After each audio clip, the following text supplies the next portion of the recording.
यो चाहिँ उहाँलाई दिन्छु रियाक्सन के आउँदो रहेछ हेरौँ है त डिस डिस दिसो न दिसो त के आयो आज फेरि यो टड्याङ खाइर्छ त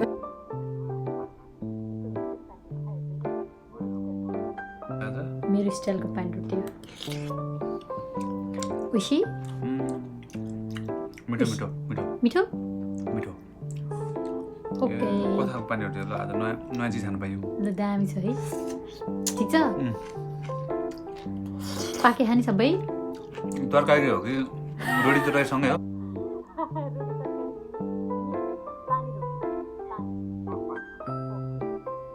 ठिक छ हैन मिठो मिठो